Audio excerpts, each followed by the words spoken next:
There are moments when Coronation Street does not even need to reveal the killer, because simply placing one character in the right situation is enough for viewers to sense the danger closing in.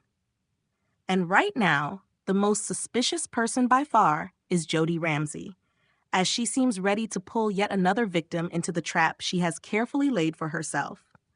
From the moment she arrived on the street earlier this year, Jodie never felt like someone who had come for a fresh start. She came with a very clear purpose: to destroy the family of her sister, Shona Platt, as revenge for what she believes was abandonment to their abusive father when they were children. That wound is exactly why Jodie does not act on impulse.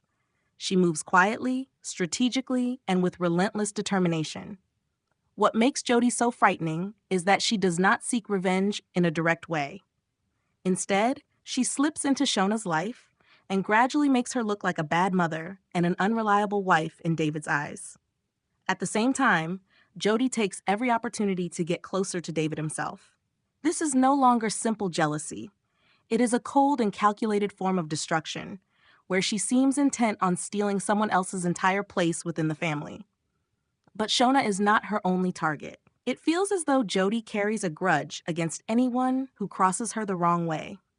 The mysterious box filled with small items taken from other people says a great deal about her psychology. These are not ordinary keepsakes.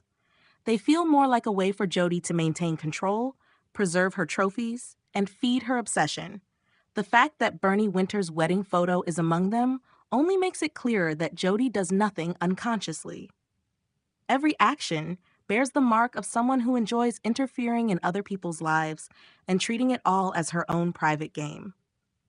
More recently, Jodie has even extended her attention to Connie, Carla Connor's little niece. Ever since the child was dropped on Carla's doorstep, Jodie has shown a rather unsettling level of interest in her.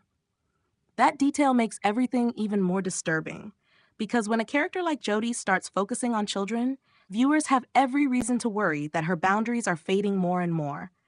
With so much already going on, it would seem Jodie has no room left for romance. Then Daniel Osborne enters at exactly the wrong time, and that is where the story starts to feel even more dangerous.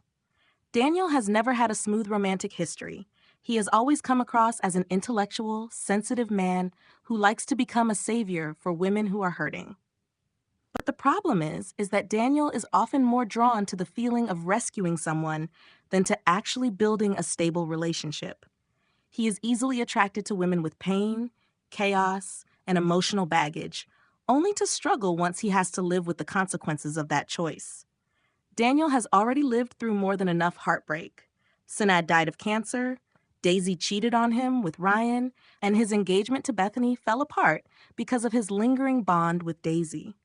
But this latest blow is heavier than all of those. Daniel has just discovered that his girlfriend Megan Walsh is in fact a sexual predator who groomed underage student Will Driscoll. Worse still, her relationship with Daniel was only a cover she used to hide what she was really doing.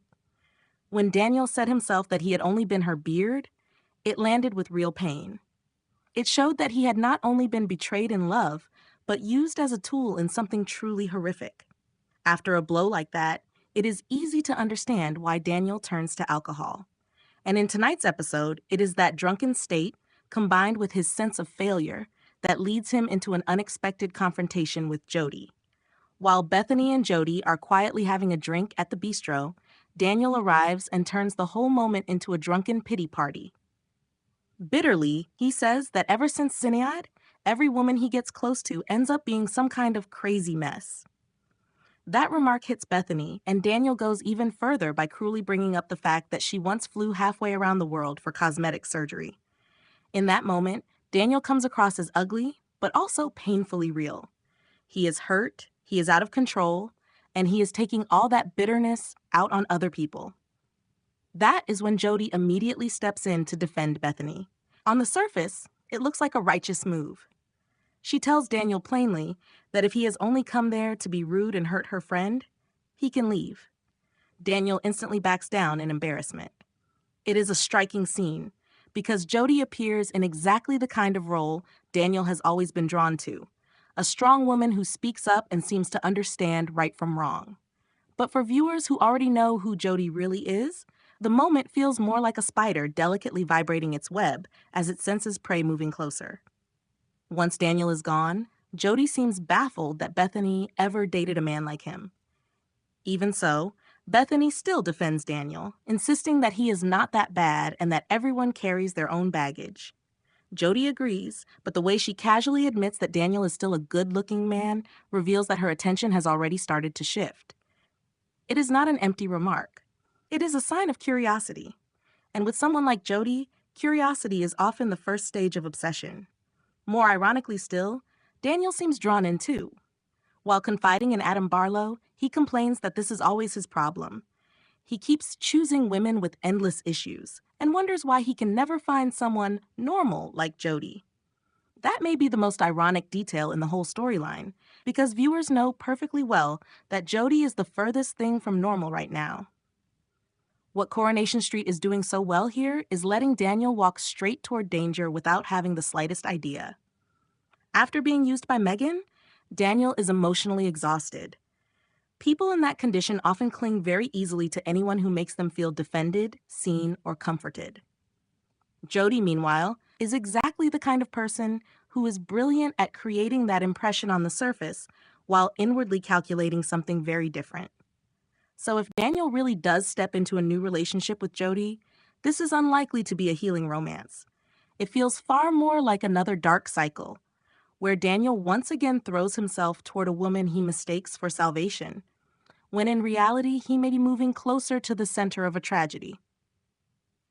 Especially with the show building toward a major murder mystery, every sign points to Jodie as the most suspicious name on the board. She has motive, obsession, manipulative instincts, and now she may be on the verge of forming a connection with Daniel just as the whodunit begins to take shape. If Daniel does become the victim, it would be an extremely cruel twist, but one that would also make perfect sense within the logic of the story. And even if he is not the one who dies, he could still end up trapped in the most dangerous web Jodie has spun so far. At this point, Jodie is not just suspicious because of what she has already done, but because of the way she always seems to know exactly when to move closer to people at their weakest. And that is what makes her more frightening than ever. If you also think Jodie is hiding something huge, and Daniel may be walking straight into the next great mistake of his life, leave your thoughts below. And do not forget to like, subscribe, and turn on notifications so you do not miss the latest Coronation Street drama.